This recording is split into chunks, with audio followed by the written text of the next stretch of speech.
Pullman National Guard Unit, E Company, 161st Infantry Regiment, Washington State National Guard, was mobilized September 16, 1940 for 1 year of active duty. Over 5 years later, on November 1st, 1945, the regiment was deactivated in Japan. This is a documentary of E Company and its men during those years. Typical events and actions have been depicted that affected the lives, the thoughts, and the feelings of the men of E Company as they participated in the Pacific Theater of Operations during World War II. This year, 1991, the 50th anniversary of the Japanese attack on Pearl Harbor, is the culmination of a project that was begun 23 years ago in 1968. The word Jap is used when references are made to the Japanese. One must be reminded that the Japanese were the enemy, and such terms were in common usage at the time. No disrespect is meant to any individual or group, but history cannot be changed. This presentation is dedicated to the combat infantrymen and the friends whose lives were sacrificed while fighting for our country.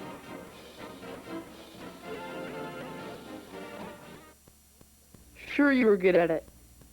You were there for most of it.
Wieder 2 Spiele 41.000, dann 62.000, dann 78.000, jetzt sind es 90.000, 107.000, 137.000 und heute 214.000. In Washington today, President Roosevelt was given the power to mobilize the National Guard and organized reserves for a year's service anywhere in the Western Hemisphere.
National Guard units of the Pacific Northwest were mobilized for 1 year of active duty. Company E, based in Pullman, Washington, was one of 3 rifle companies of the 2nd Battalion of the 161st Infantry Regiment. Mr. Leroy Desolate, reading from the regimental history. The 161st Infantry, Washington National Guard, dates back to 1855, when the state was a territory and a militia was formed to protect the settlers. This is Volume 1 of the history of our regiment in World War II.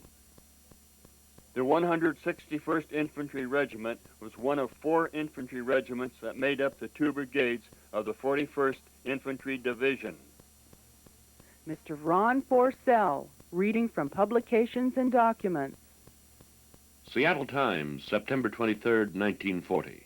For the first time since World War days, Camp Murray became a full-fledged military encampment today, as over 12,000 men, fresh from civilian life, settled down for a year of grueling active duty.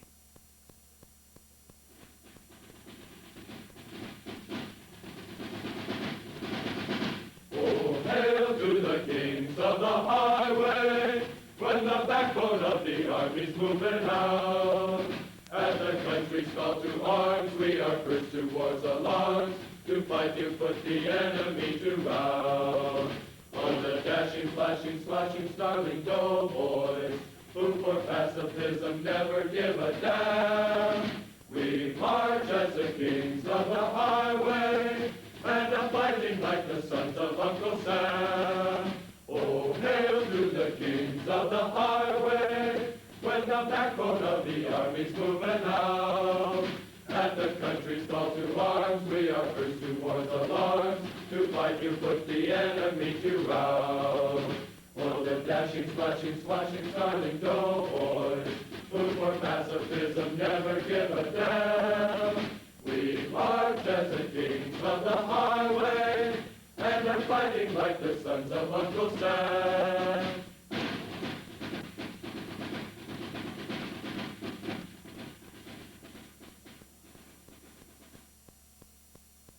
In October, the rains came. As each day passed, the clouds seemed to pour out an added flow of wet, furious drops.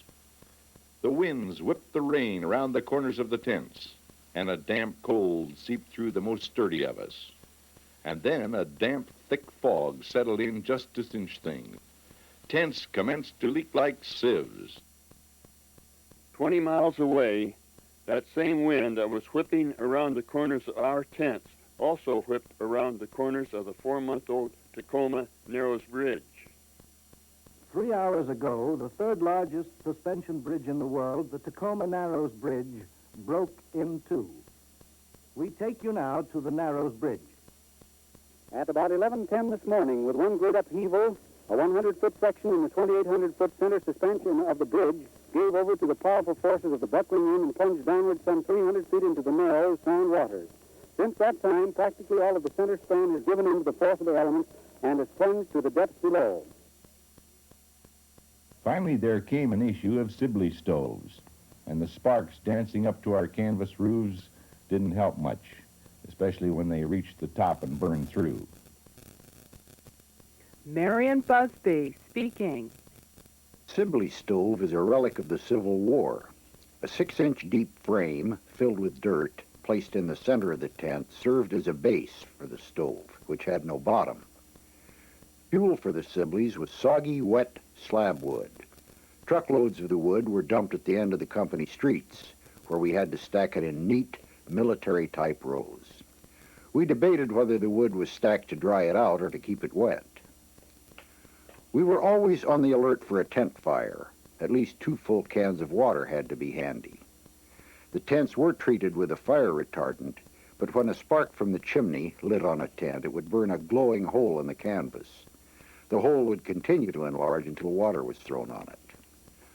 One had to get the stove red hot before enough heat was generated to warm the tent.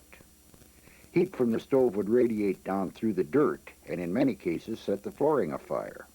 The stove would then fall through the floor onto the ground, collapsing the chimney and showering the inside of the tent with sparks. It was an exciting moment. New tents replaced the more hopeless of our tatters.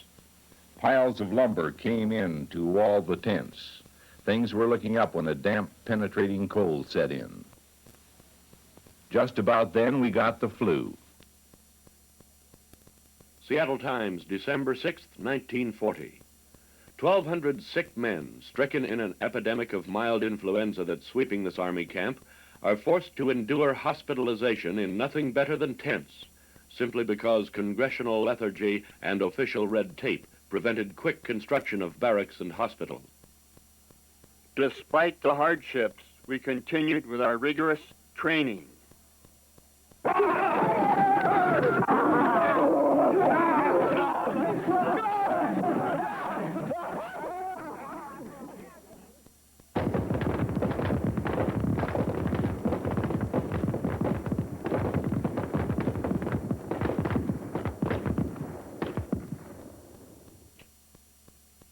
Colonel Orndorff, our regimental commander, had this to say about those hated Monday morning marches.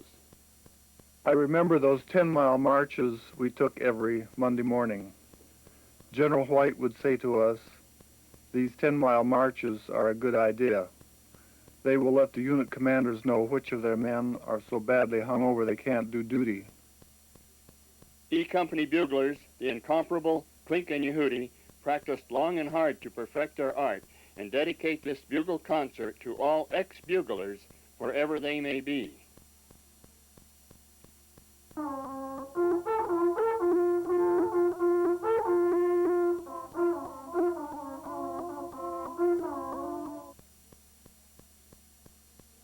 Below are the gray drab tents. It is 11 o'clock on a winter morning. The wet fog which rolls in from Puget Sound every night from November until May is just beginning to lift. It has come in the day before about 4 o'clock in the afternoon. All night it has been a thick film of moisture over the camp. It has seeped into blankets, sweaters, and socks. As often happens, it has been accompanied by a drenching rain diluting the entire land. Now there are lakes and pools everywhere. Camp Murray is the wettest Army camp in the country. As certain as the Monday morning hike was the Wednesday afternoon regimental review.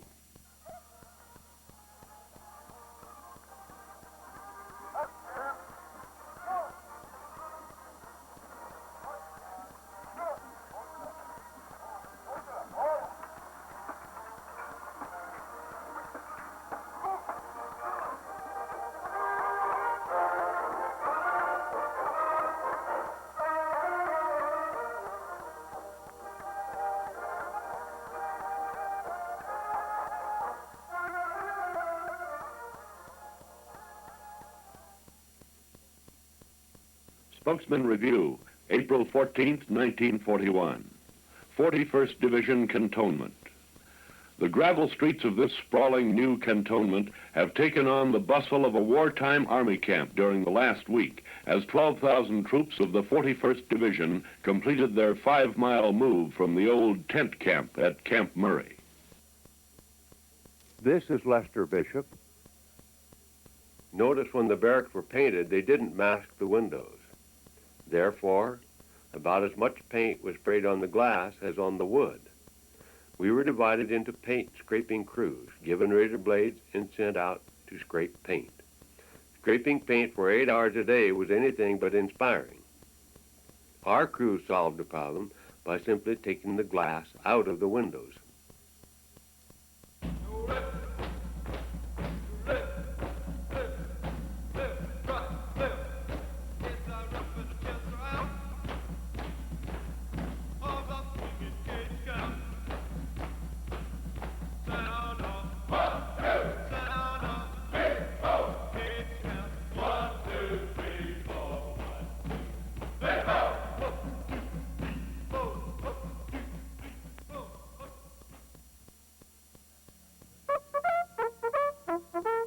At 5:30 p.m., 12 hours after we were rolled out of our bunks, we ended our workday with a retreat formation.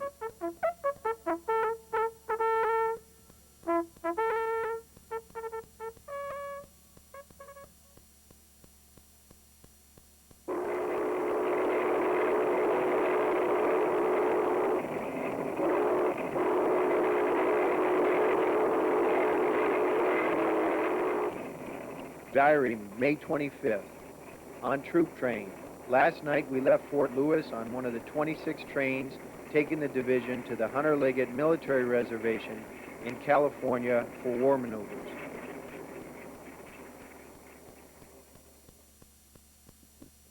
Captain Frank Jacobs, company commander, speaking. We camped right out into the field where the big tarantulas and scorpions also lived. We laid down on the ground there in little pup tents, but very fortunately we had no instances of poisoning from either of these creatures. Glenn Owsley, speaking. I was the mess sergeant of Company E and operated Glenn's Grill. As the sign says, this is where the nephews of Uncle Sam pause to enjoy wholesome and nourishing food. Pullman Herald. Maneuvers began at dawn. As the sun rises over the Hunter-Liggett Military Reservation in California, scene of the 4th Army's current war games, a column of infantry leaves camp to join other units of the defending 41st Division in a tactical problem in which the invading force is General Stilwell's 7th Division. In one of the most dramatic sessions in United States congressional history, the House of Representatives passes the bill by one vote, 203 to 202. The United States will be able to keep its men in the armed forces. During a maneuver, everyone rides except the foot soldier, and he gets to walk. We had some very stiff marches over there, and the boys had their clothes got dirty, and they were washed in the San Antonio River. It's about ankle deep, yeah, but it was clear water, and sometimes we found a hole big enough to swim in. At last, the wars are over. Darrell Vincent speaking. Payday. Whether we needed the money or not, we got paid each month. That's right, a Yardbird private earned $21. After the first 3 months, his pay was automatically increased to $30.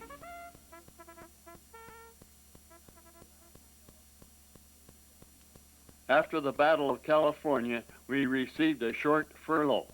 August 13th found us back for the Battle of Washington. Tacoma News Tribune, August 13th, 1941. A huge military enemy fleet theoretically invaded the coast of Washington at dawn today, officially starting the biggest war maneuvers in West Coast history.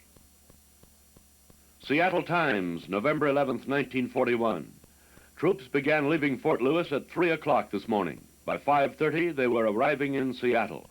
The convoy train was so long that the end of the procession still was in Tacoma.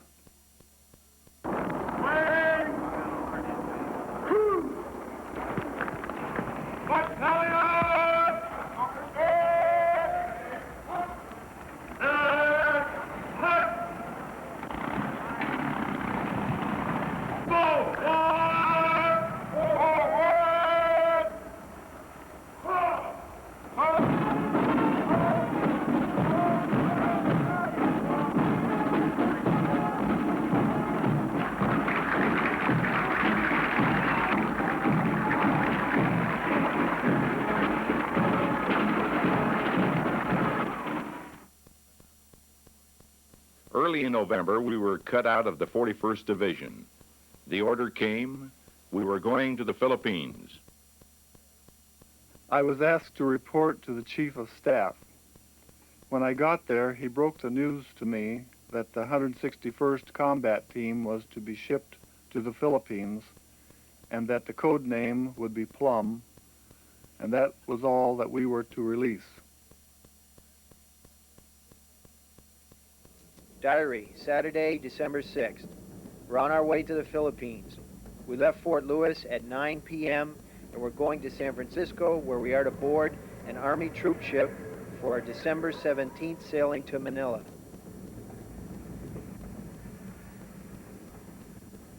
Sunday morning, found E Company on another troop train nearing California and anxiously awaiting the trip to the Orient. Unknown to us, an event was taking place 2,000 miles away that would change our lives forever.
On December 14, 1941, E Company boarded the USS Lurleen. About 4:30 p.m., December 16th, the ship cast off and with 2 other Matson liners sailed from San Francisco. The Japanese Navy had dispatched 9 long-range submarines to patrol along the west coast to attack enemy shipping. A few hours after our convoy sailed through the Golden Gate, the Japanese submarine I-15 arrived at her station outside San Francisco Harbor. After a zigzaggy and somewhat seasick for most 5-day voyage, we arrived in Honolulu. The 161st earned the distinction of being the first military unit to arrive at an overseas destination in World War II.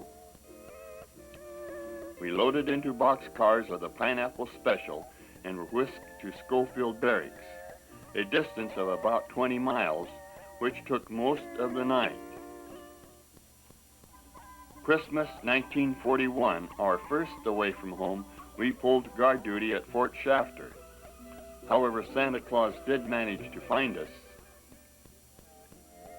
E Company was next moved to Wheeler Field, a major target of Japanese bombers during the Pearl Harbor attack. Some of us guarded the fuel and ammunition dumps at a place we called Boomtown. Diary, Wheeler Field, January 5th, 1942. We went on duty at noon, still working on the bomb shelter. It is to protect us from bomb explosions and fragments.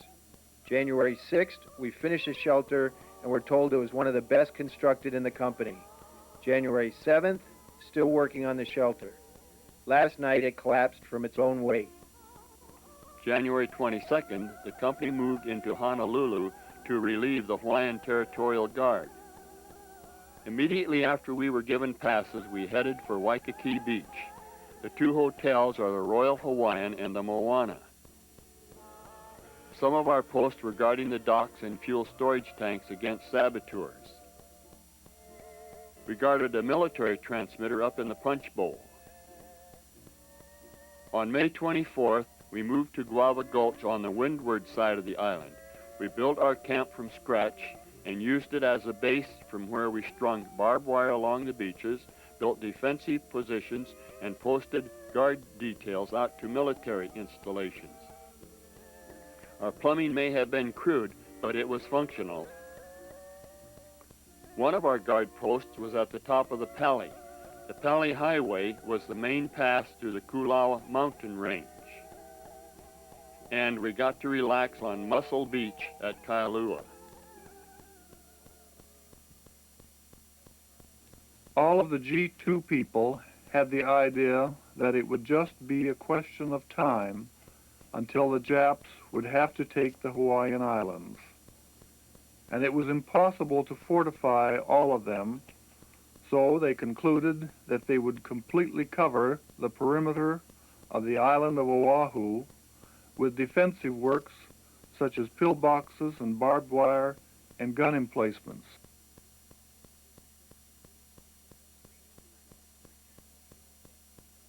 Reading by Mr. Richard Payne. Less than 48 hours after Japan's successful attack on Pearl Harbor, Admiral Yamamoto, Commander-in-Chief of the Imperial Japanese Combined Fleets and Chief Architect of the attack, ordered his staff to prepare a plan for the invasion of the Hawaiian Islands.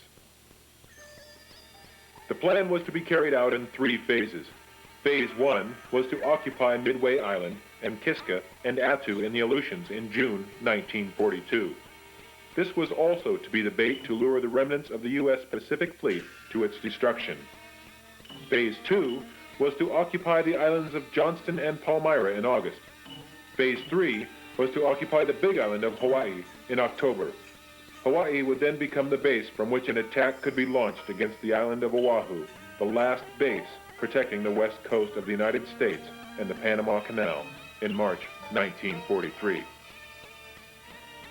Some planners envisioned the capture of the Hawaiian Islands and elimination of the American Navy from the Pacific as preparatory to strikes on the United States mainland and invasion and occupation of the California oil fields. On June 4th, the Japanese began their attack on Midway with the most powerful fleet ever assembled in the Pacific. The Japanese fleet, consisting of 4 heavy and 3 light aircraft carriers, 13 battleships, including the Yamato, the largest in the world, and 71 cruisers and destroyers, was divided into 3 forces. The strike force, with the 4 heavy carriers and 23 support warships, led the attack. The main body followed 300 miles behind, and the occupation force, with an additional 12 troop ships with 5,000 soldiers, approached from the southwest. 18 Japanese submarines were stationed between Pearl Harbor and Midway. The Americans, outnumbered almost 3 to 1, faced the Japanese armada with all the warships they could muster: 3 heavy aircraft carriers, 23 cruisers and destroyers, and 19 submarines. 6 of the 8 battleships of the Pacific Fleet rested at the bottom of Pearl Harbor. The other 2 had been so badly damaged they couldn't be used. The American situation was desperate, but unknown to the Japanese, U.S. naval intelligence had been intercepting and decoding the enemy's radio messages. The Americans knew Yamamoto's plans and were waiting on the Japanese flank as their fleet approached Midway. The American planes attacked the unsuspecting Japanese strike force and with fantastic luck and superior airmanship sank all 4 enemy carriers. After locating and attacking the American fleet, Japanese aircraft damaged 1 U.S. carrier.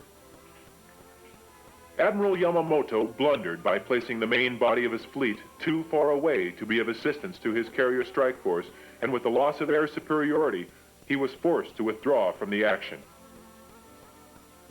In addition to the loss of the carriers, the Japanese Navy lost a heavy cruiser, over 300 aircraft, and 3,500 men, which included 30% of its best naval pilots.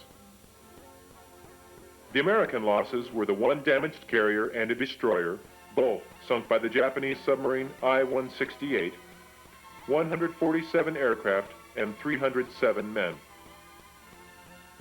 The American victory at Midway not only ended Japan's eastward expansion in the Pacific, but dealt her the first naval defeat in her history. The defeat of the Japanese Navy at Midway eliminated the threat of an invasion of the Hawaiian Islands, and the defense units were released from duty.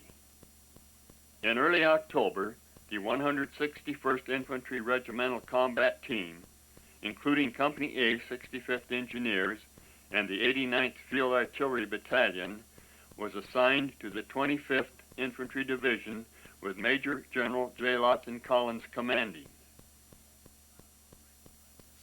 We next moved to the Kailua racetrack.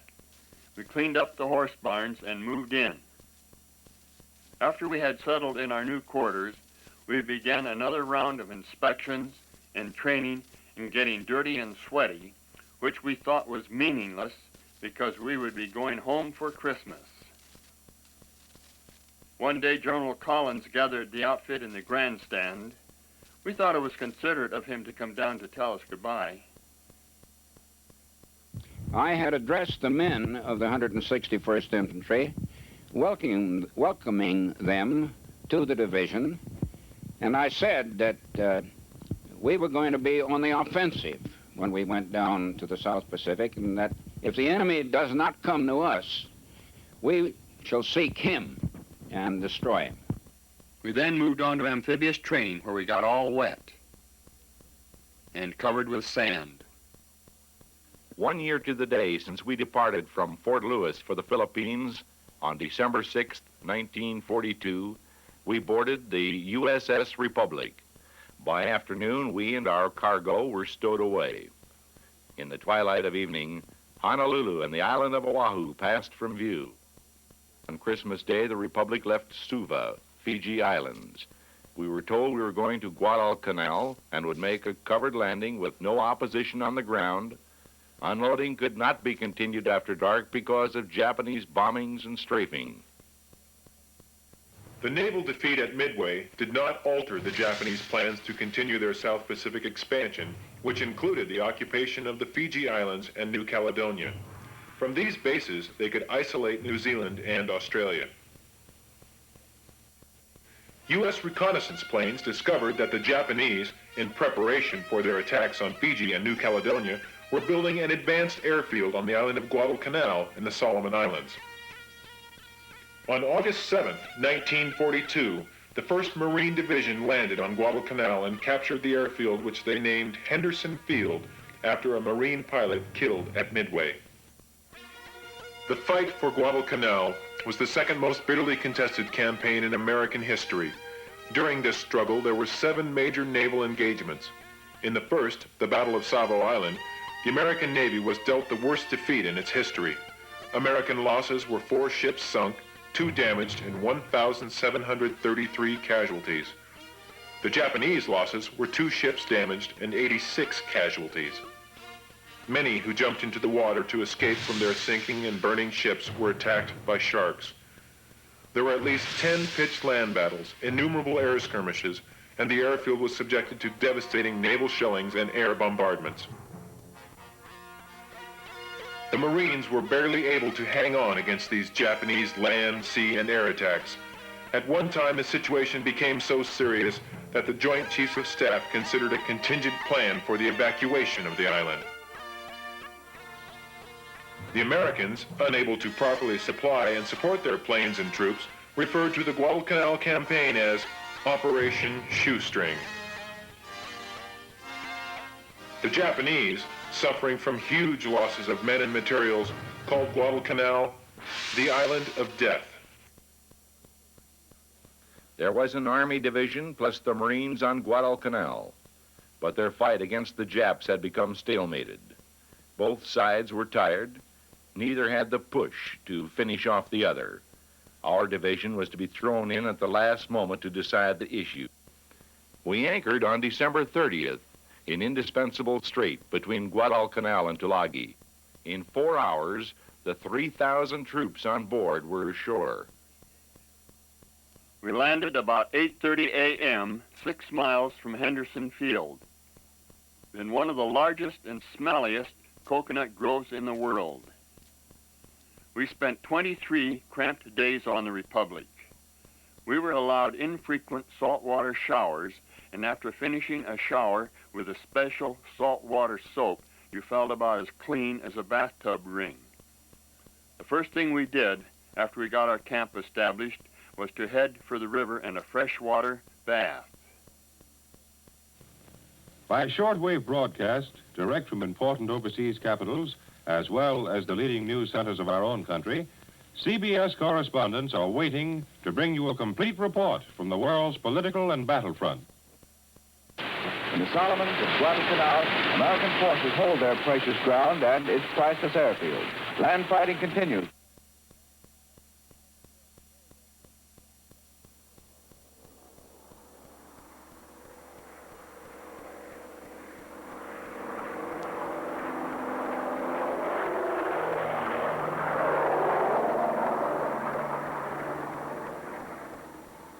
It was 9 p.m. one night, 2 weeks or so after we had landed on Guadalcanal, and we had settled in our camp 200 yards from Fighter Strip 2. Condition red was sounded. A myriad of thoughts passed through one's mind during his first air raid. Thoughts punctuated by an almost paralyzing fear. Every bomb cuts downward with a terrifying swoosh, trailed by a high-pitched sigh. Each bomb seems headed for you alone, and the time stands still. The terror of the moment shuts out every sound but the rush of bombs. Then they explode and seem to shake the very pillars of the earth. That night, the Japs dropped 6 bombs through our area.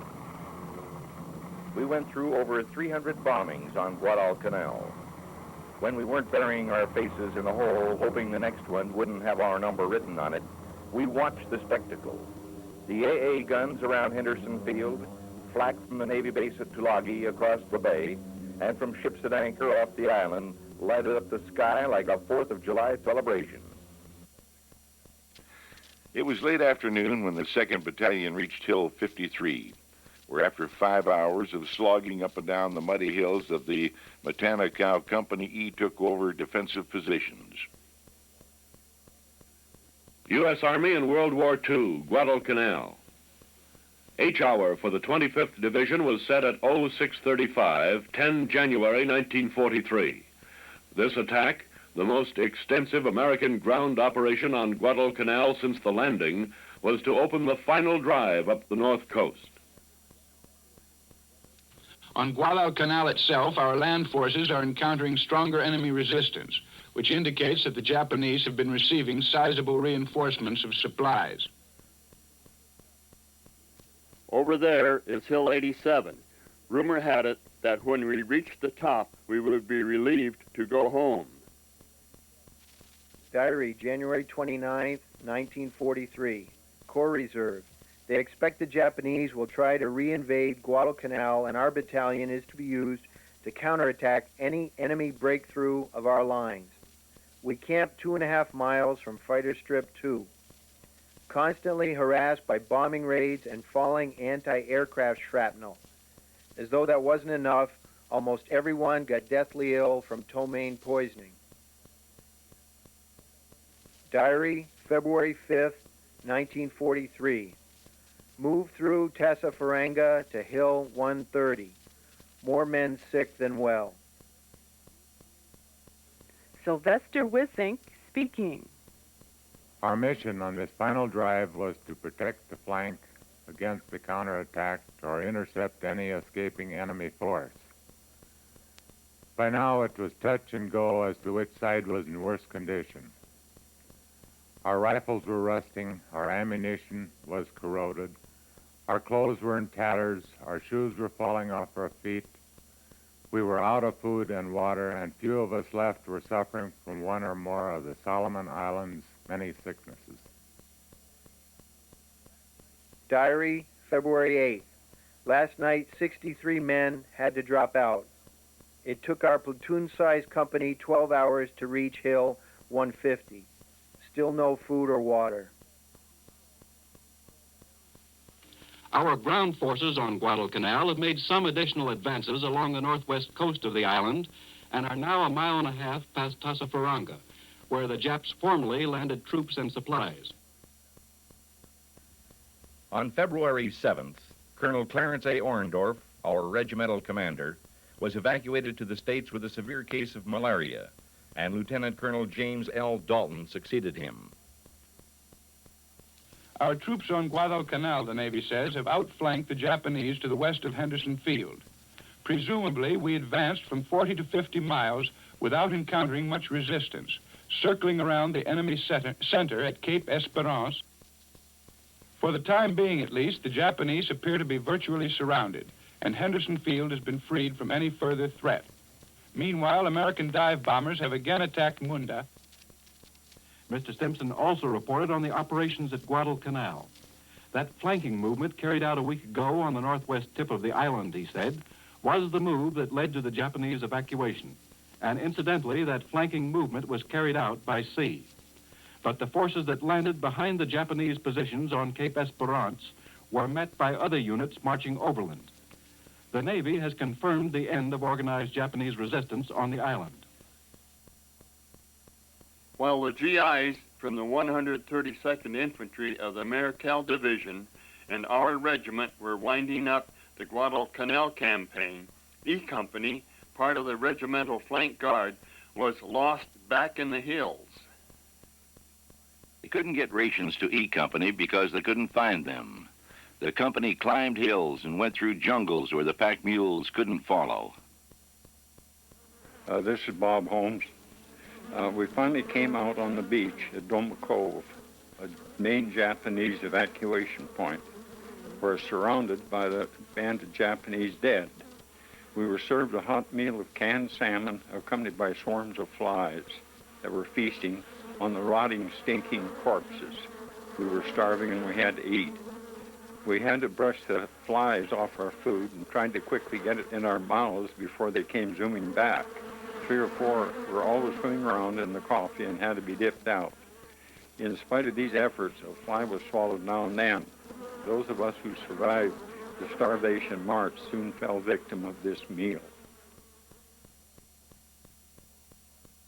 Near Coley Point, Along part of the north coast of Guadalcanal and inland around Kearney Field, the 161st went into defense and outpost duty to guard against infiltration by any remaining Jap elements and against any possible enemy reinvasion of the island. After we had established our camp, some members of the company posed for this photograph. During the engagements of the Pacific War, in which E Company participated, the men in this group were awarded 1 Distinguished Service Cross, 4 Silver Stars, 1 Bronze Star, and 8 Purple Hearts, and 3 earned battlefield commissions. The radio car made the rounds to enable us to hear overseas broadcasts from the States. We were anxious to hear what new song was #1 on the hit parade.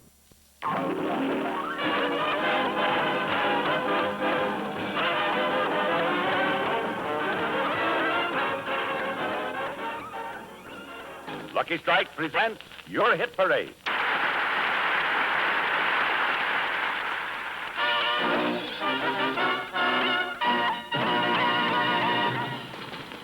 #1 from the four corners of America comes word of a new champion this week. The hit paraders sing your favorite, your first place favorite from coast to coast. There are such things.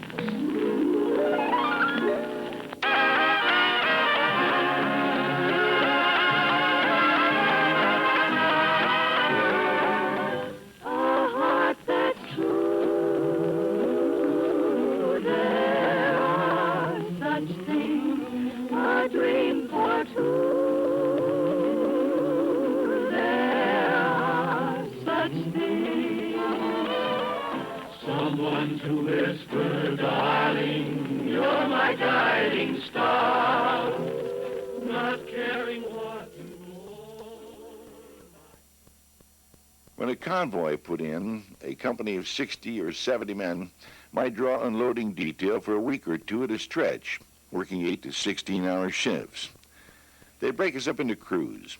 1 crew on the cargo vessel to unload onto the barge, 1 on the barge to unload onto the beach, and 1 on the beach to load up the trucks. It was back-breaking work, especially down in the ship's hold where it was hotter than Hades and you couldn't stand up. At one time, there was a serious and desperate gasoline shortage. The Air Corps on Guadalcanal was drawing on its precious reserve to be able to send up reconnaissance planes. No bombers could get aloft at all.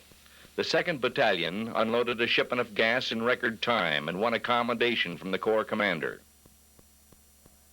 Diary, March 24th. Last week, a group of us volunteered for a 3-day patrol to look for Jap stragglers. One of the native guides was a member of Cannibals Anonymous. He said human flesh tasted about the same as a dog. The patrol crisscrossed the Matanacao River. The river was clear and cool, and up there in the jungle, we're safe from the air raids and those damn work details. 4 Jap bombers attacked our position on Guadalcanal. 1 was shot down and 2 were damaged. We were working on the only dock on Guadalcanal one night when a Jap bomber snuck in and dropped 2 bombs. Company E suffered the only casualty. My name is Del Logsden. We didn't even know a plane was up there until that first bomb exploded between a ship and the dock.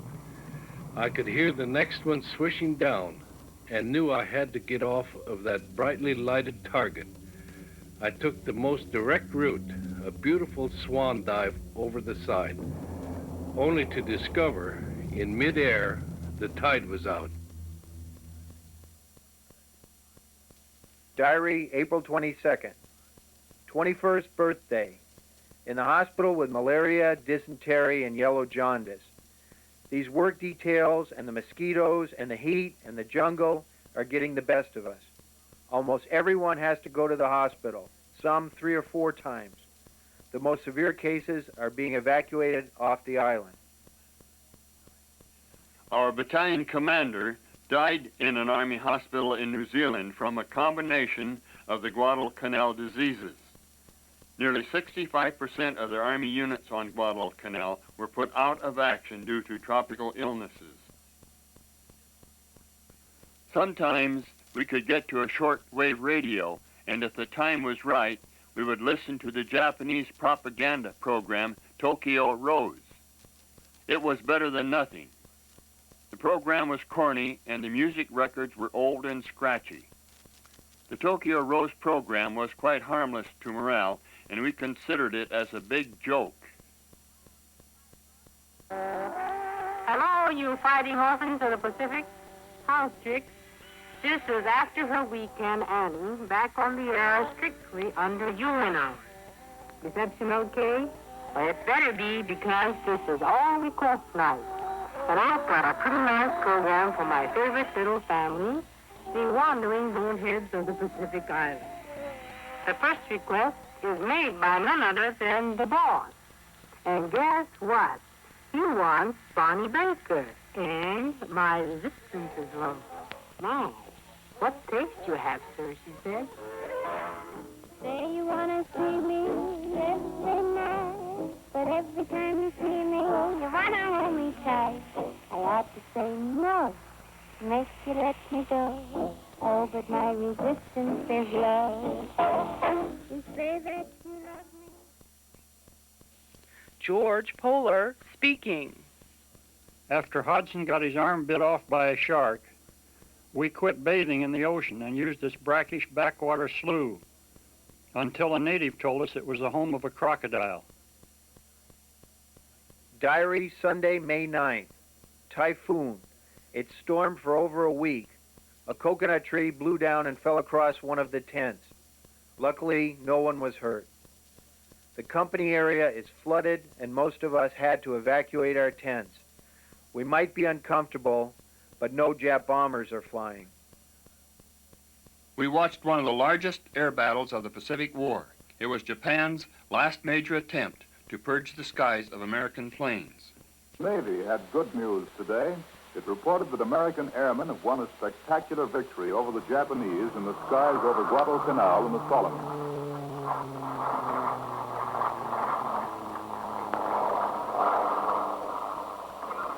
American fighter pilots in the Solomons shot down 77 Japanese planes in an air battle Wednesday, which resulted in the loss of only 6 of our craft. This is the most spectacular success yet reported on our operations in the South Pacific. A Japanese air armada of unknown numbers had attempted to raid Guadalcanal, and it limped home minus 32 bombers and 45 Zero fighters. Why the Japanese attacked the island in such numbers after a long period of quiet can only be guessed at.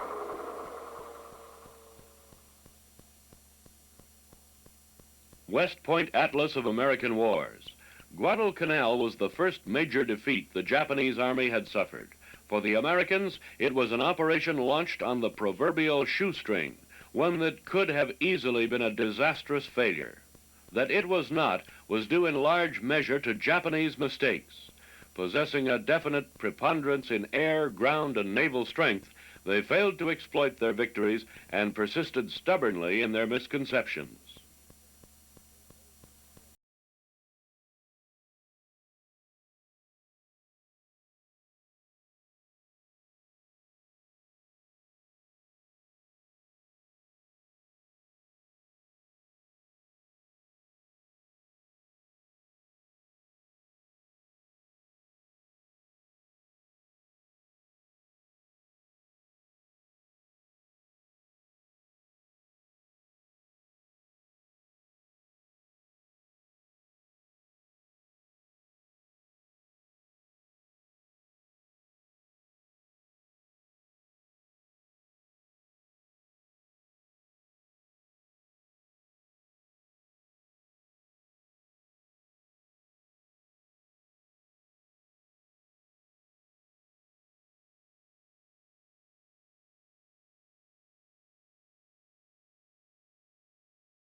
our combat team left for New Georgia on July 20th. We thought we were going up to work as stevedores and unload boats. Because of the past campaign, we were far from combat strength, and it never occurred to most of us that another fight was coming. Still unknown to us, orders were issued that would carry us back into battle. Colonel Dalton had reported the regiment into Corps headquarters on Rendova, and we had been ordered to join the fight for Munda Airfield. The important airfield at Munda on New Georgia Island in the Central Solomons is very close to being captured by American forces. The final assault is imminent, or may already be underway, in possibly the toughest fighting of the entire Solomons campaign. The Munda Airfield, recently built by the Japanese despite frequent Allied bombing, is the main objective of the New Georgia fighting. Munda is strongly defended. Its capture is not easy, partly because of the last-ditch custom of the Japs and because of the difficult jungle through which the Americans must fight. Last year at Guadalcanal, under somewhat similar circumstances, even our superior fighters and fighting methods were forced to a methodical annihilation of Japanese units in foxholes, machine gun nests, and of snipers in slow progress through the jungle. The news from the Pacific is definitely good. Today's communique telling of the overrunning of the airfield at Munda and the mopping up process all around it. In the middle of the 1,000 yards of beach held by the regiment was the 2nd Battalion, sharing captured Chinese beer and nip sake, toasting the victory of Munda Airfield. Few of us had seen the field, but we knew it was ours, and that was enough. About the only bright thing in our lonely, miserable existence was mail call.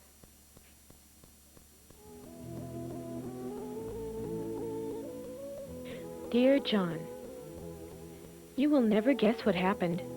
I got married. He is doing secret defense work and has a special government classification called 4F. I hope this changes nothing between us, because you have always been like a brother. Platonically yours.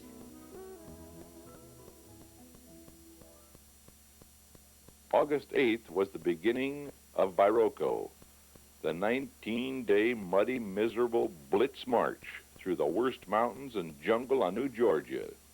The trail, if it was a trail, was a river of mud twisting over jungled mountains. If you tried to step the side of it, you found that the vines and roots were just camouflage for bottomless mud.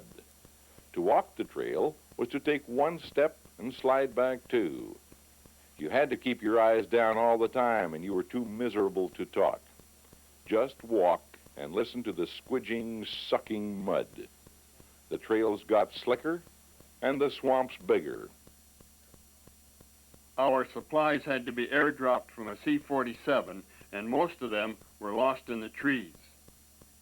Once in a while, if it wasn't pouring rain, we were able to build a fire to heat a cup of powdered coffee and our 1 meal a day sea ration. Seattle Times. American Army and Marine Corps troops are choking off the last Japanese holding on New Georgia Island in the Solomons at Bairoko Harbor, tightening a semicircular trap by land and dooming the garrison, except for a possible night escape across Kula Gulf. Once more, the Japs have run away. They pulled out of Bairoko Harbor on New Georgia Island in the Solomons and fled to Kolomangara. They started out in barges, and a lot of them didn't get there. Our PT boats and planes sent a lot of Jap boats and a lot of Japs to the bottom. Our forces are now in complete control of New Georgia Island. Skip Foltz speaking. A person can hide quite easily in the jungle, only the Japanese had the advantage. This is a photograph of an abandoned machine gun emplacement taken from 10 feet away. This second photo, minus the foliage, was taken from the same spot. By using this natural camouflage, the enemy would usually announce his presence by shooting some of us. Yank was the newspaper of the Pacific Theater of Operations. It was a weekly publication, and except for letters from home, was our only contact with the outside world. That is, when we could get copies. Yank covered news of the war and included special features, photographs, and a sad sack cartoon.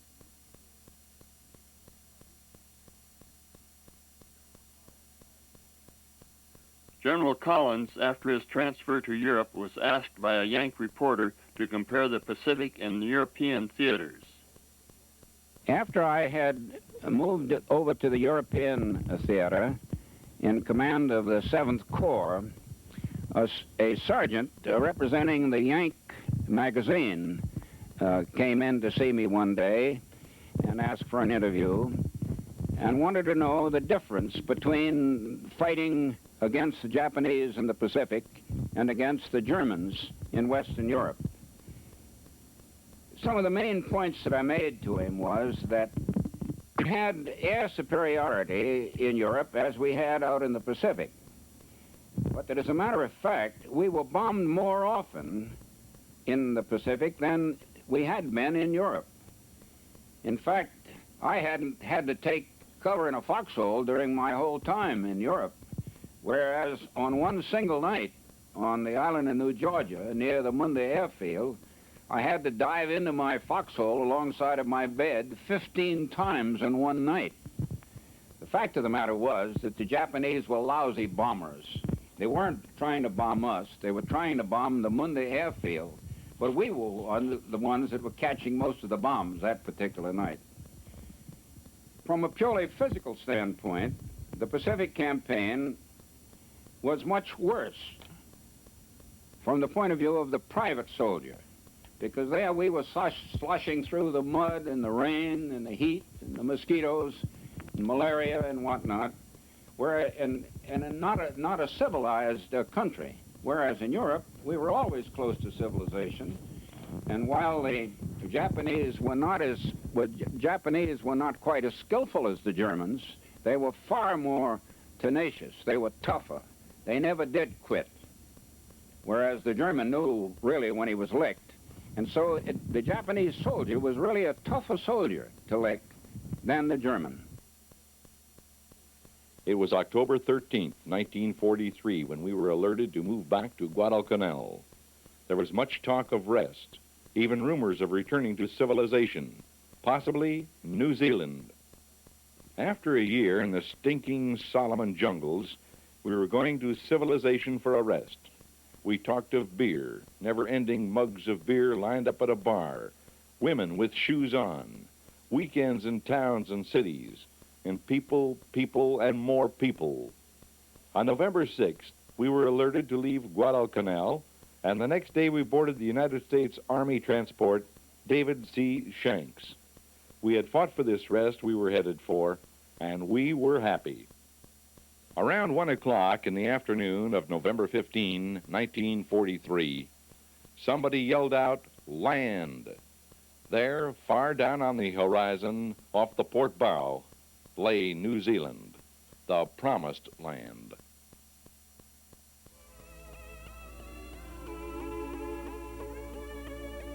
We pulled into the harbor of beautiful Auckland, New Zealand.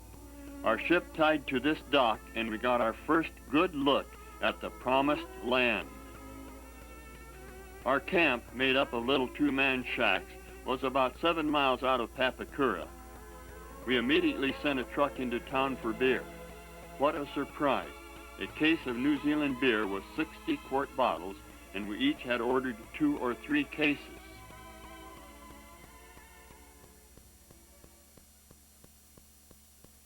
On December 17th, General Collins left the division for a reassignment in Europe and was replaced by Major General C.L. Mullins. While in New Zealand, we received a heartfelt, warm reception from the people. They opened their hearts and their homes to us. We could not have asked to have been treated with greater kindness and hospitality.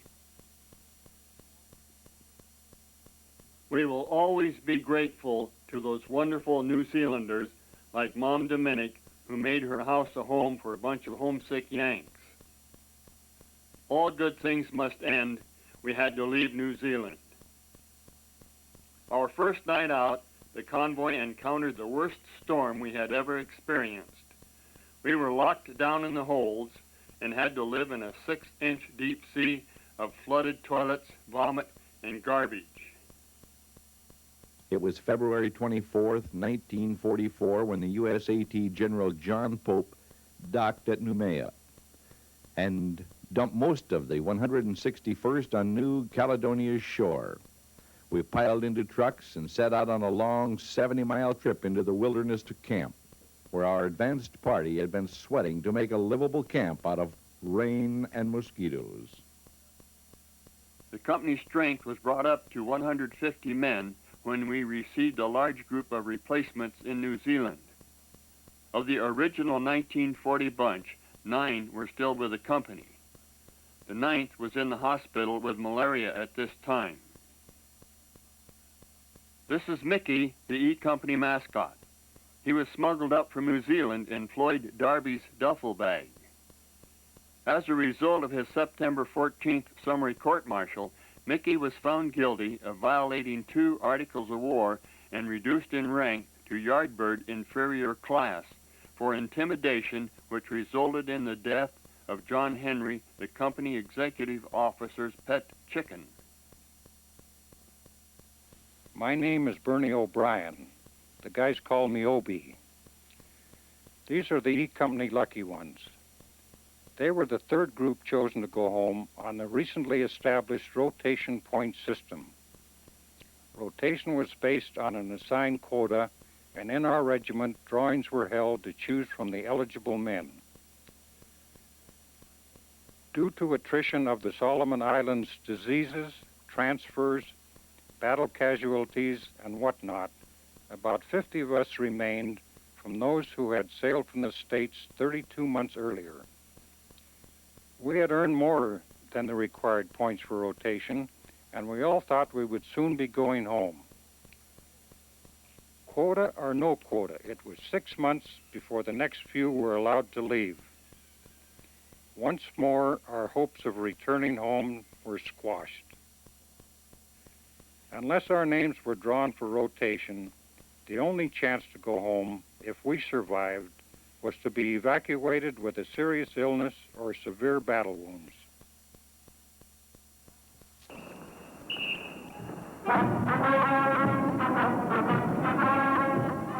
And parades, always on Sundays.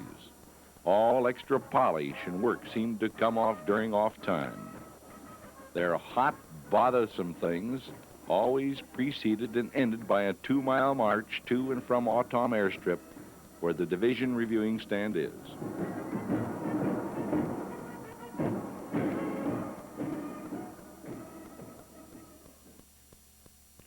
In case we ever had to use them, we learned about the operation of enemy weapons.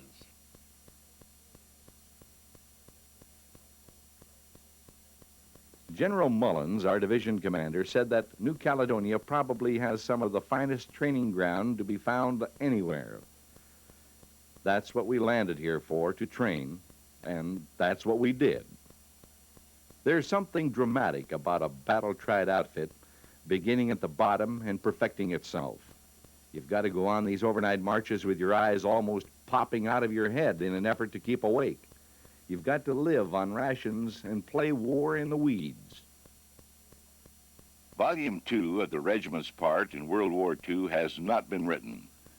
Volume 1 brings us up to November 1944 and ends with these words.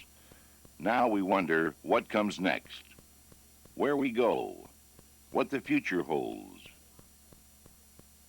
Hugh McLaughlin speaking. What the future holds.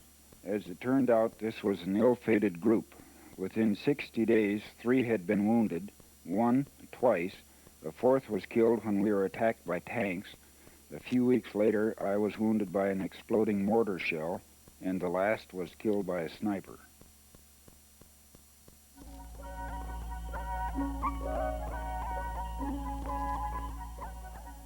Christmas 1944, our 4th away from home was spent like our 2nd, on a troop ship, combat loaded and headed into the unknown.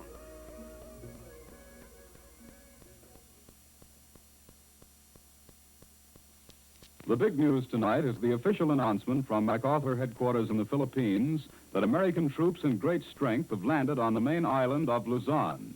They're driving ashore in the Lingayen Gulf area north of Bataan, where the Japs made their principal invasion more than 3 years ago. We are now in the enemy's rear. His main reinforcement and supply lines to the Philippines are cut, and his ground fight for Luzon will have to be made with such resources as he now possesses there. The Japs are reported concentrated in strength on the east of the left flank of the 6th Army, which is anchored on San Fabian, and it's indicated that General MacArthur is building up a strong line there to meet any Jap threat. There's also reason to believe that patrols have driven even farther inland than reported by tonight's communique, which describes action taking place fully 24 hours ago. Division News, Central Luzon. As the 6th Army drove down the Luzon Plain to Manila, the 25th Division was on the left flank, where the Japanese had concentrated their 2nd Armored Division. They dug in their tanks and made desperate attempts to halt our forces. General MacArthur told us a few minutes ago that American troops on Luzon have thrown back the first Jap counterattack of the invasion. It came on the American left flank, but was repulsed. There are no other details. The San Francisco News, January 30th, 1945. The Japanese tried their biggest counterblow shortly after midnight Saturday night at San Manuel, 18 miles inland from Lingayen Gulf. General MacArthur's communique said 789 enemy dead were counted in the area, with many more bodies still to be tallied, while at least 49 Japanese tanks were known to have been knocked out.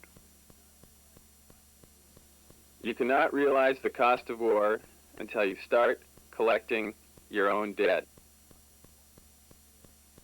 E Company 161st Infantry Regiment is cited by the President of the United States for outstanding performance of duty in action against the enemy. The citation reads as follows.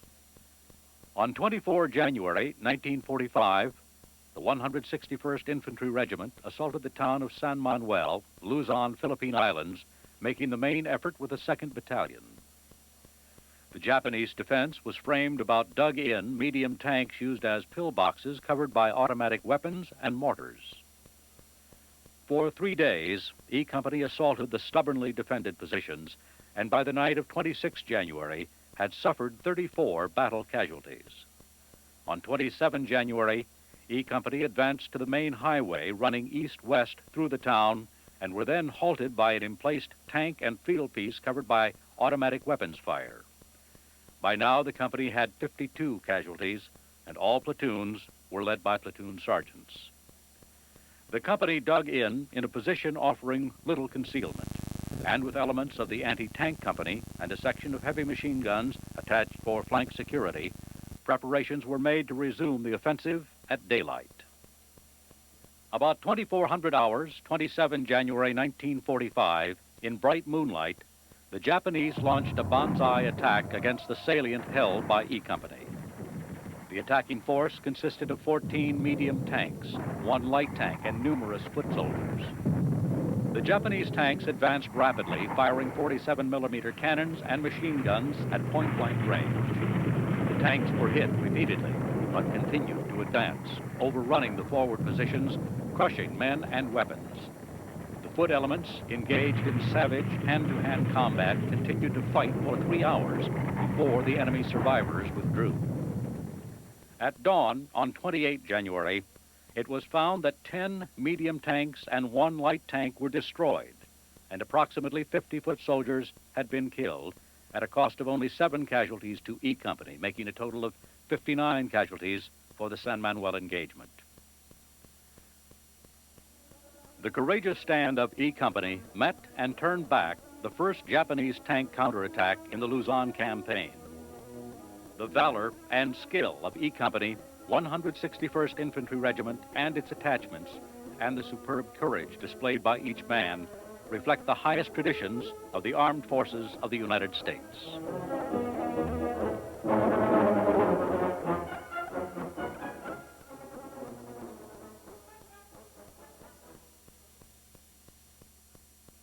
Pullman Herald. The Battle of San Manuel still rates as one of the heaviest blows against concentrated Japanese strength in central Luzon. That wild 4-day battle, in which desperate Japanese even tried to run down the doughboys with tanks, was a 161st show. When it was over, General Yamashita's main mechanized strength on Luzon was smashed. General MacArthur, Army Commander of the Pacific Theater of Operations, felt it necessary to come to San Manuel to give his personal attention to the battle. On this photograph of himself, taken with Regimental Commander Colonel Dalton and Division Commander General Mullins, MacArthur wrote, "To the heroes of a fighting regiment and 2 gallant officers." An American cemetery on Luzon.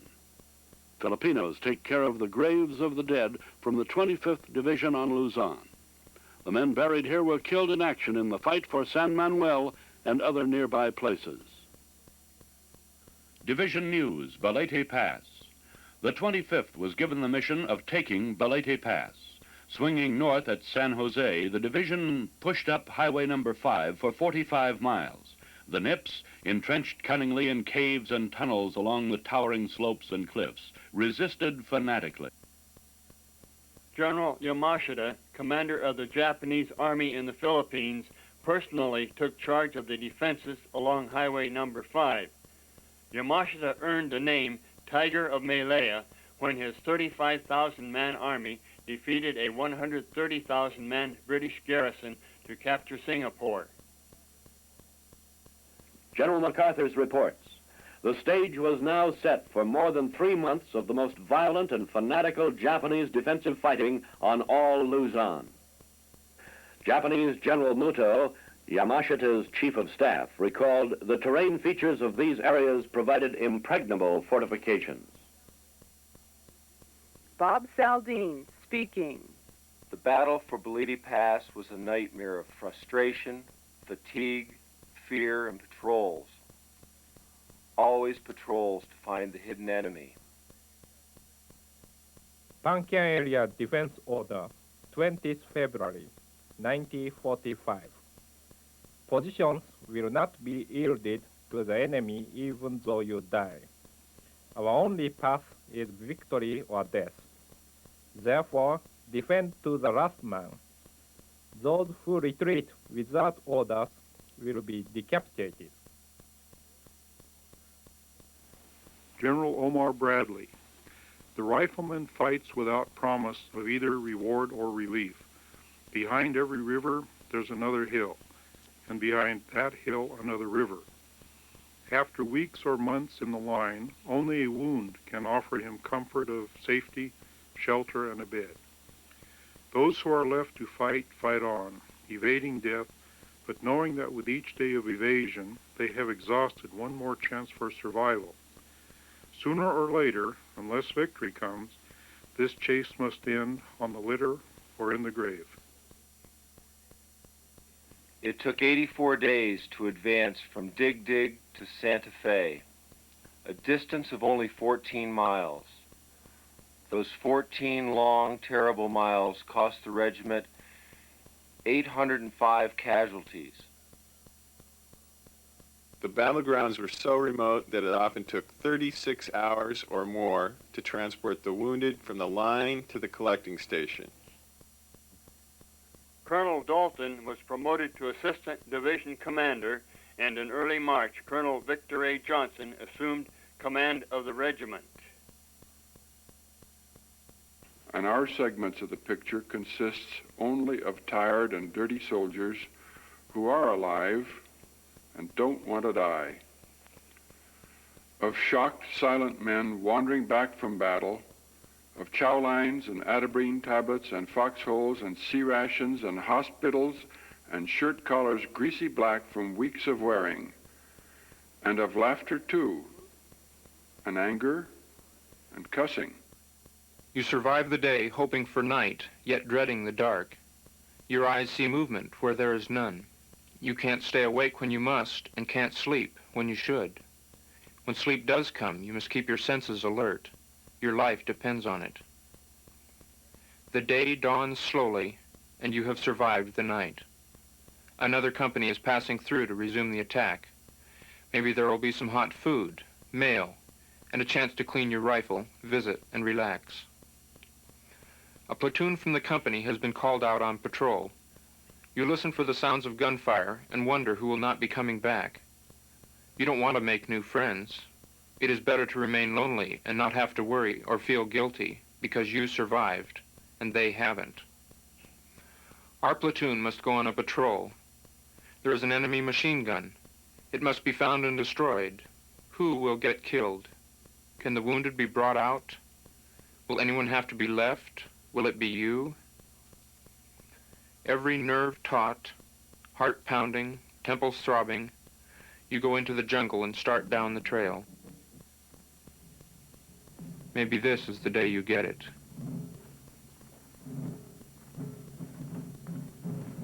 In 5 minutes,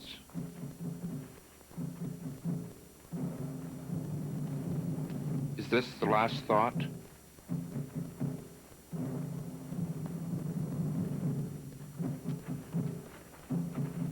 Around that corner?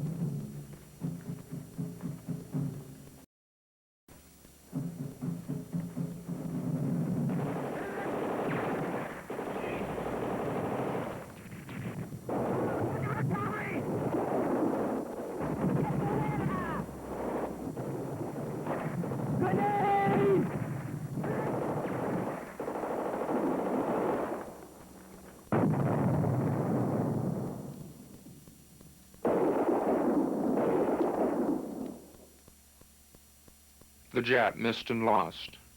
The gun is gone. It is over. You can return to camp. Night is coming. You have survived another day. Time magazine, April 9th, 1945. By sweeps and inches. On Luzon, where a sizable Japanese garrison was dug in, General MacArthur's men were fighting out a slow, bitter, bloody campaign. Inching through Balete Pass was Major General Charles L. Mullen's 25th Division. Behind these veterans were Guadalcanal, New Georgia, Vella La Vella. Ahead of them, 7 exasperating miles with Japs fighting from caves, was Santa Fe and the Cagayan Valley. Norm Skinner speaking. Norton's Knob, another of the never-ending, heavily defended Japanese strongpoints protecting the approaches to Balete Pass, was named after one of the most decorated soldiers in the regiment, Platoon Sergeant Leroy Norton, I Company, who was killed during the first of 6 unsuccessful assaults upon the Knob. At 8:15 on the morning of March 18th, after a 10,000-round preparatory concentration of artillery and mortar fire, A and E companies with flamethrowers and a tank dozer moved out for their second try at capturing the Knob. It took 7 agonizing hours of life and death fighting to reduce the last enemy defenses and secure the position. This is Bill Hall. Norton's Knob was flat on top and probably 80 to 100 feet across. We dug in and tried to eat and get some rest. But down in the cove in the bamboo was a pretty good-sized bunch of Japs who started dropping mortar shells on us, which caused more casualties and kept us pinned down. The Japs were so close they couldn't get fire support down on him, so they had to be cleared out more or less physically. Claude Potter speaking.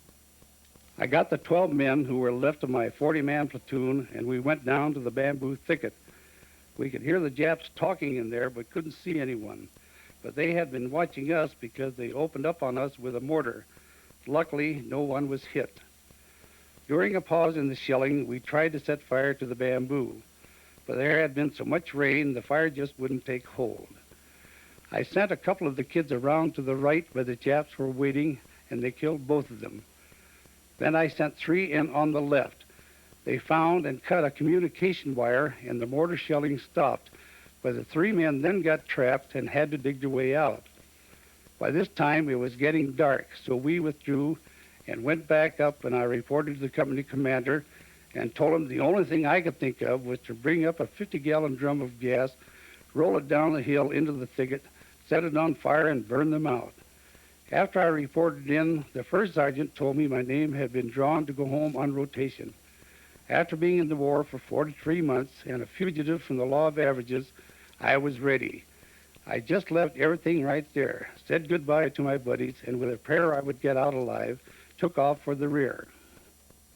The next day, they hauled up enough gasoline to fill a 50-gallon drum. We figured we could tape a 1-pound block of TNT to the barrel and explode the gasoline. So we taped 100 blocks. About midnight, we lit up the fuse and gave the barrel a kick down the hill.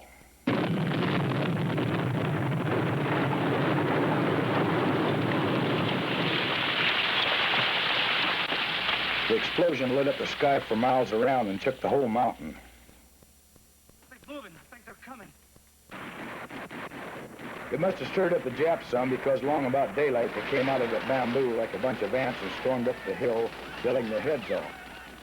There must have been 40 or 50 of them, but it seemed more like a whole regiment and all headed for my hole. The attack lasted about 25 minutes before the few who were left took off into the jungle. The fight for Norton's Knob was over. The cost, 150 Americans wounded and the lives of 190 American and Japanese soldiers. Ahead, another strong point, and another, and another. On May 13th, General Mullins declared Balete Pass open.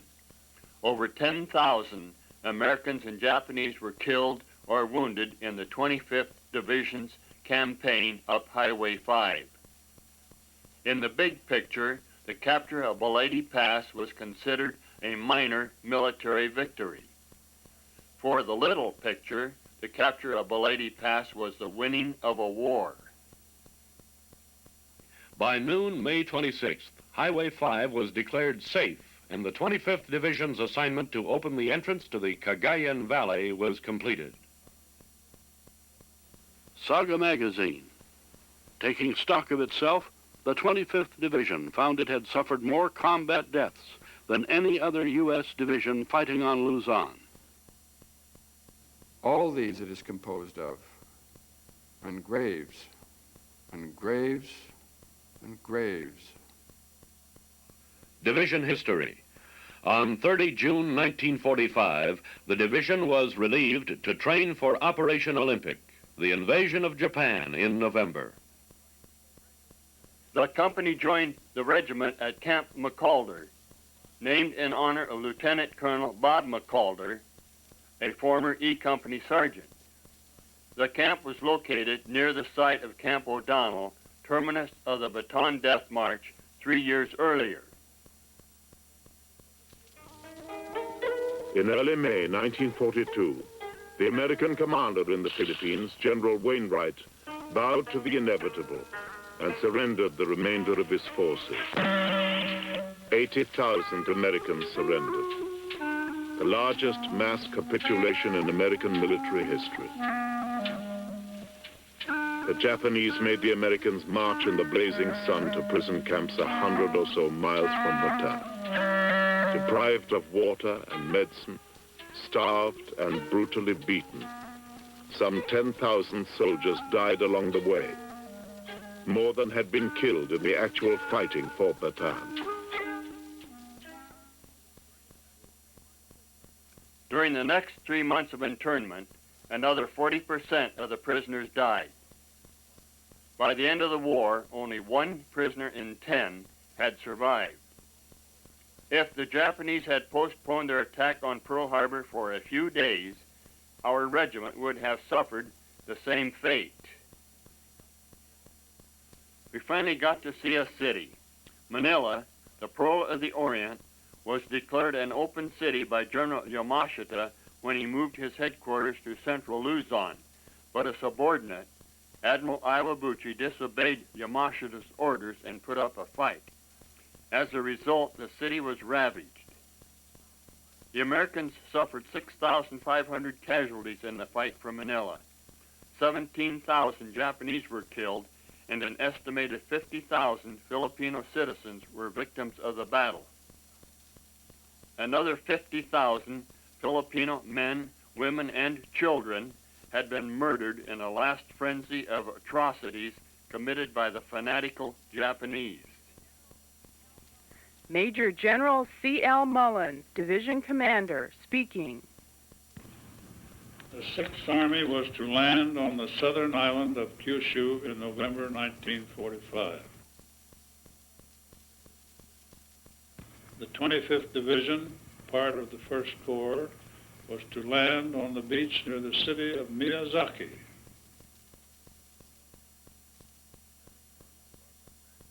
Lieutenant Colonel Roger Bankson, battalion commander. On X Day, the 25th and 33rd Divisions were to land 2 regiments, each making a total of 4 regiments attacking along a 6,000-yard front. The 41st Division was to land on X Day +2. Operation Olympic, 10 August 1945.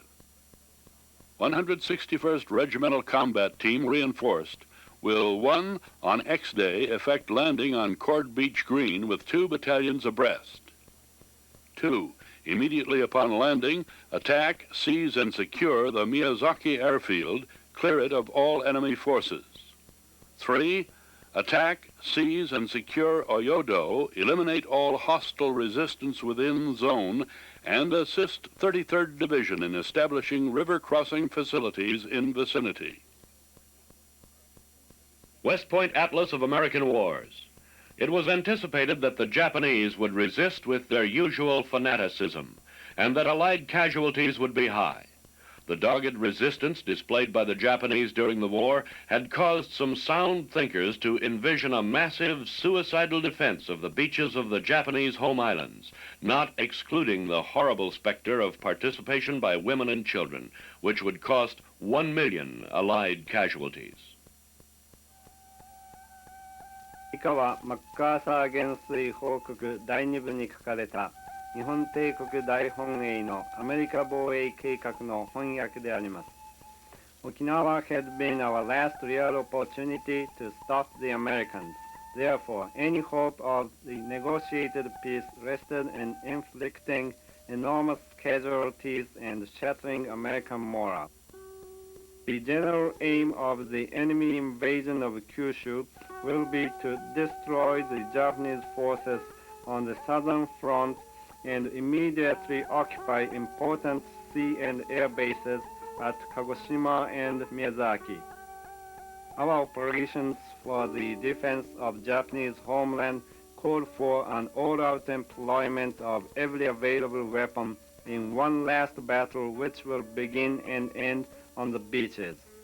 On April 8, 1945, Japanese Imperial Headquarters issued orders for Operation Ketsugo. 1. Enemy amphibious task forces attempting to invade the homeland will be destroyed on the water. 2. The primary target of the air offensive will be troop transports. There are over 5,000 aircraft available to use as suicide planes. 3. The ground forces will win the final decision by overwhelming and annihilating the remainder of the enemy landing force. 4. Should the enemy overrun any part of the homeland, his forces will be beset from all sides by partisan operations. Each citizen is to be prepared to sacrifice his life in suicidal attacks.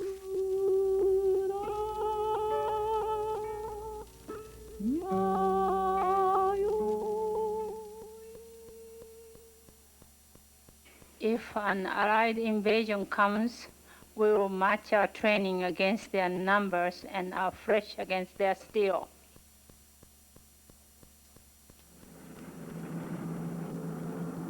While both sides were in the midst of preparations for the last battles of World War II, a B-29 bomber, the Enola Gay, took off from the island of Tinian and set a course for the city of Hiroshima.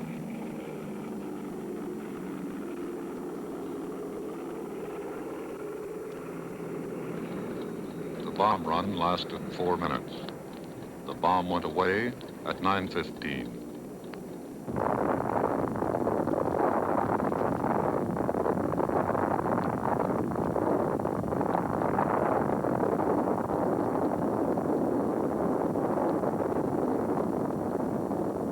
Under this mushroom-shaped cloud, it was a hell.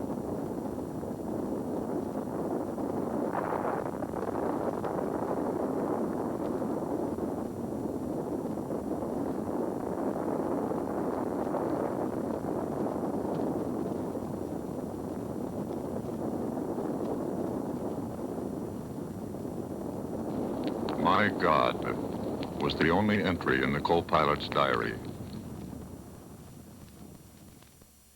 Ladies and gentlemen, the President of the United States.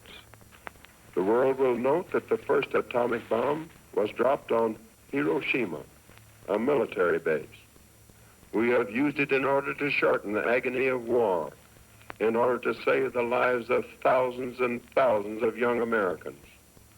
We shall continue to use it until we completely destroy Japan's power to make war. Columbia's News Headquarters in New York, Bob Trout speaking. This is the supreme hour, 7 o'clock Eastern Wartime. The correspondents of the White House have entered President Truman's office. The Japanese have accepted our terms fully. That is the word we have just received from the White House in Washington, and I didn't expect to hear a celebration here in our newsroom in New York, but you can hear one going on behind me. The Japanese have accepted fully the surrender terms of the United Nations. This, ladies and gentlemen, is the end of the Second World War.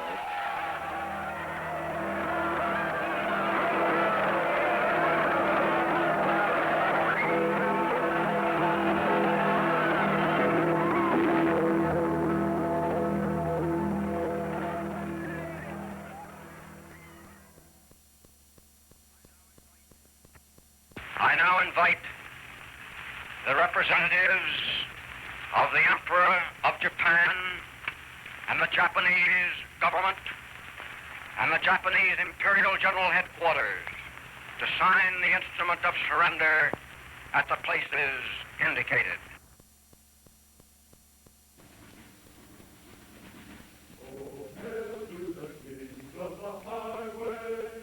The 25th Division's occupation assignment was the Nagoya area.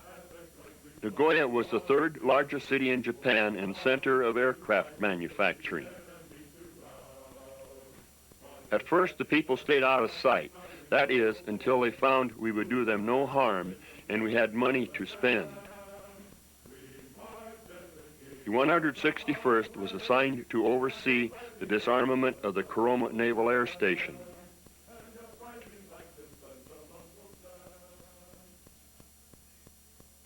After the war, I was able to go to Kyushu and look over our proposed landing area. If the landing had been carried out according to plan, we would have been murdered. The eastern half of the division would have had to traverse an 800-yard wide machine gun swept airstrip to reach a line of low, well-fortified hills. Our only chance would have been to make a night assault. Had we gone in instead of the few thousand troops and no Japanese Air Force, we would have been faced with up to 9 divisions of Japanese concentrated in our area with hundreds of machine guns and artillery pieces in caves overlooking our landing beaches and thousands of planes. It would have been one of the bloodiest battles of World War II. Glenn Martin speaking. On November 1st, 1945, over 5 years after we started in 1940, the 161st Infantry was deactivated and the colors were sent home. Of the 6 men remaining from the original regiment, 2 of us were from Company E.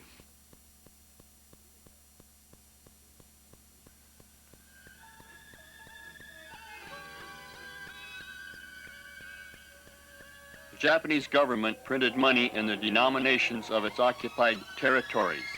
Shillings for British possessions, guilders for the Dutch East Indies, pesos for the Philippines, and dollars. Had the fortunes of war not been on our side, one might speculate about a different ending to World War II. Could this have happened on the West Coast?